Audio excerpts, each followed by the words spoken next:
नमस्कार दोस्तों, हिंदी की नगरी में आप सभी का स्वागत है। तो आज की क्लास में हम समझेंगे क्षितिज भाग 2 राम लक्ष्मण परशुराम संवाद का अंतिम यानी कि छठवां पद। ठीक है, तो इस पद को पढ़ने से पहले हम इसमें निहित जो कठिन शब्द है उस पर एक बार प्रकाश डालते हैं। तो देखिए, मैं पद को एक एक लाइन पढ़ते हुए जो कठिन शब्द है उसके अर्थ को बोल रही हूँ। कहियो लखन मुनि शील तुम्हारा, को नहीं जान विदित संसारा। शीलू, शीलू का अर्थ होता है शील यानी कि स्वभाव। ठीक है, विदित मतलब पता है। माता पिता उरिन भय नीके, गुर रीनु रहा सोचू बड़ जी के। माता पिता, उरिन, उरिन का अर्थ होता है ऋण मुक्त। भय यानी कि हो गए। फिर देखिए नीके, नीके यानी भली प्रकार। अब देखिए आगे वाली पंक्ति, सो जनु हमरे ही माथे काढ़ा, दिन चली गए ब्याज बड़ बाढ़ा। हमरे ही यानी मेरे ही।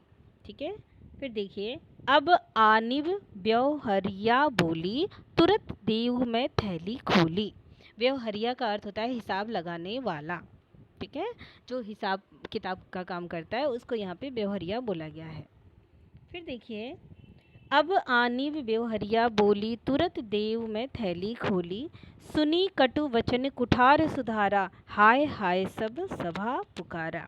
सुनी यानी कि सुनकर, कुठार यानी कि उनके फरसे को कहा गया है। फिर देखिए, भृगुवर परसु दिखावहूँ मोही, विप्र विचारी बचो नृप दोही। भृगुवर यहाँ पे परशुराम जी को कहा गया है, विप्र यानी ब्राह्मण। ठीक है, फिर देखिए, मिले न कबहू सुफट रण गाढ़े, द्विज देवता घर ही के बाढ़े। सुफट यानी बड़े बड़े योद्धा, द्विज देवता कहा गया है ब्राह्मण को। फिर देखिए, अनुचित कही सबू लोग पुकारे, रघुपति सै नहीं लखनऊ निवारे। तो फिर यहाँ पे है अनुचित यानी अनुचित बोलना। ठीक है, रघुपति यहाँ राम जी को कहा गया है। सै नहीं, सै नहीं यानी कि आँख के इशारे से। फिर देखिए, निवारे यानी कि मना किया। अब जो दोहा, 2 लाइन की दोहा है नीचे, उसमें उस पर ध्यान दीजिए। लखन उतर आहुति सरिस, भृगुवर कोपु कृशानु, बढ़त देखी जल सम वचन, बोले रघुकुल भानु। ठीक है, कृषाणु यानी कि अग्नि, रघुकुल भानु यानी कि रघुवंश के सूर्य श्री रामचंद्र जी को कहा गया है। ठीक है, तो अब आइए इस पद की व्याख्या हम लोग देखते हैं। तो इस पद की व्याख्या करने से पहले मैं आप सभी को बता दूं कि ये पद उस वक्त का है जब लक्ष्मण जी एक एक करके परशुराम की क्रोध को कुछ ना कुछ बोलकर बढ़ाते जाते हैं। ठीक है, और परशुराम जी का क्रोध और ज़्यादा बढ़ते जाता है। अब हम लोगों ने इसके पहले वाले पद में पढ़ा था कि जब वो क्या कहते हैं, विश्वामित्र जी को बोलते हैं, विश्वामित्र अब मन ही मन सोचकर हंसते हैं कि परशुराम को लगता है कि राम और लक्ष्मण साधारण क्षत्रिय हैं। ठीक है, वास्तव में परशुराम जी को इस बात का अभिमान था कि उन्होंने कई सारे क्षत्रियों को हरा दिया था। ठीक है, तो ये इन्हें भी हरा देंगे। तो विश्वामित्र ये सोचकर मन ही मन में उन्हें हंसी आ जाती है कि ये सभी सामान्य क्षत्रियों के जैसे ही राम लक्ष्मण को समझ रहे हैं। अब देखिए, तो इस पद में पुनः लक्ष्मण परशुराम जी को कहते हैं, क्या कहते हैं, कहयु लखन मुनि शील तुम्हारा, को नहीं जान विदित संसारा। ठीक है, लक्ष्मण जी परशुराम से कहते हैं, हे मुनि, आपके शील स्वभाव के बारे में कौन नहीं जानता। ये पूरा संसार आपके स्वभाव से परिचित है। ठीक है, भली भांति परिचित है, आप संसार में बहुत प्रसिद्ध हैं। माता पिता ही उरिन भय नीके, गुर ऋनु रहा सोचू बड़ जी के।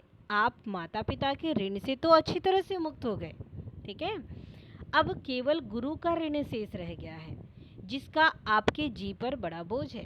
कह रहे हैं लक्ष्मण जी कि आप संसार में बहुत प्रसिद्ध है, ये सभी को पता है। आप अपने माता पिता के ऋण से तो मुक्त हो गए, परंतु गुरु का जो ऋण है वो ऋण आप पे अभी भी एक बोझ के जैसा पड़ा हुआ है।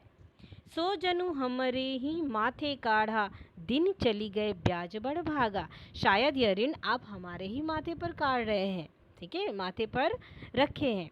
बहुत दिन बीत गए, इस पर ब्याज भी तो बहुत चढ़ गया होगा, ठीक है। फिर देखिए, अब आनिब व्यवहरिया बोली, तुरंत देव में थैली खोली।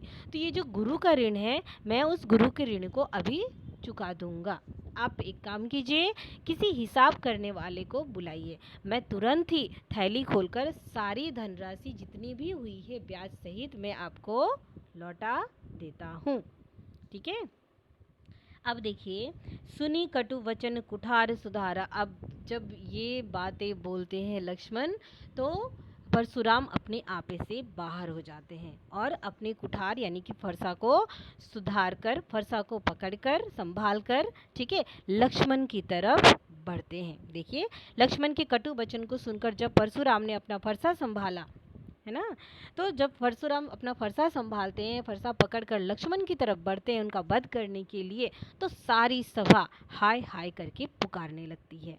हाय हाय सब सभा पुकारा, सारी सभा में जितने लोग थे सब खड़े होकर उन्हें रोकने का प्रयास करने लगते हैं, हाय हाय करने लगते हैं सारी सभा में। भृगुवर परसु दिखावही मोही, विप्र बिचारी बचो नृप दोही। फिर लक्ष्मण बोलते हैं कि हे भृगु श्रेष्ठ, आप मुझे फरसा दिखा रहे हैं, पर हे राजाओं के शत्रु, मैं ब्राह्मण समझकर आपको बचा रहा हूँ। अब फिर भी लक्ष्मण चुप नहीं होते, इतने पर भी जो वो कहते हैं, जब सारी सभा हाय करके बोलने लगती है तो परशुराम अपने फरसे के साथ रुक जाते हैं। तब पुनः लक्ष्मण बोल पड़ते हैं कि आप मुझे फरसा दिखा रहे हैं, पर हे राजाओं के शत्रु, मैं आपको ब्राह्मण समझकर बचा रहा हूँ। आप ब्राह्मण हैं इसलिए मैं आप पर वार नहीं कर रहा हूँ। आप लोग पढ़े होंगे इसी पाठ में दूसरा या तीसरे पद में था कि लक्ष्मण बताते हैं कि हमारे कुल में ब्राह्मण तीर आपका गाय और क्या कहते हैं, इस पे वार नहीं किया जाता, इसमें वीरता नहीं दिखाई जाती, ठीक है, इसीलिए मैं आपको आपसे बात कर रहा हूँ, ऐसे करके कहते हैं ना। तो यहाँ पे भी कहते हैं कि मैं आपको ब्राह्मण समझकर बचा रहा हूँ।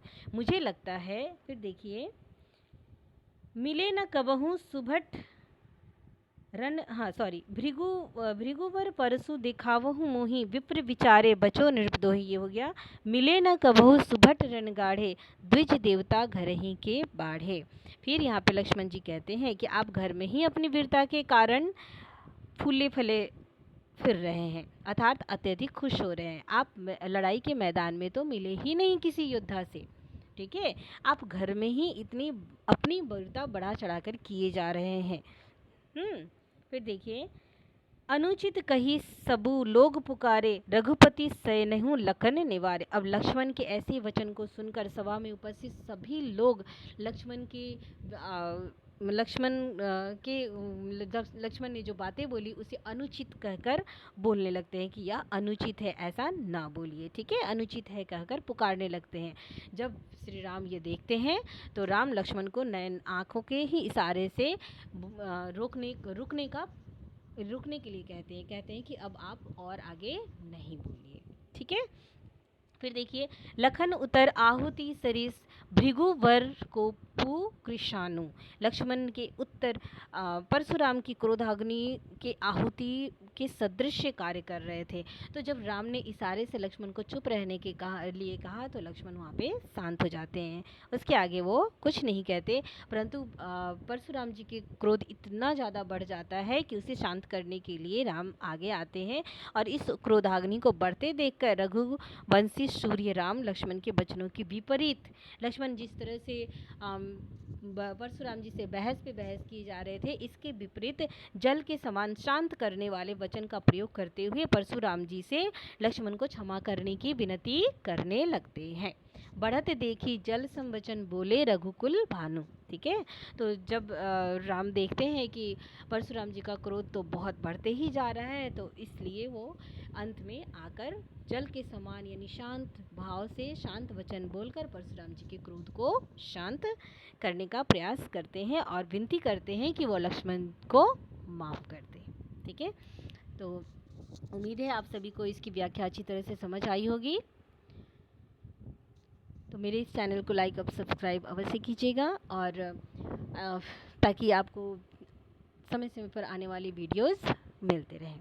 ठीक है, तो आज हमारा राम लक्ष्मण परशुराम संवाद ये पाठ ख़त्म होता है, और अगली वीडियो में हम मिलेंगे अगले पाठ के साथ।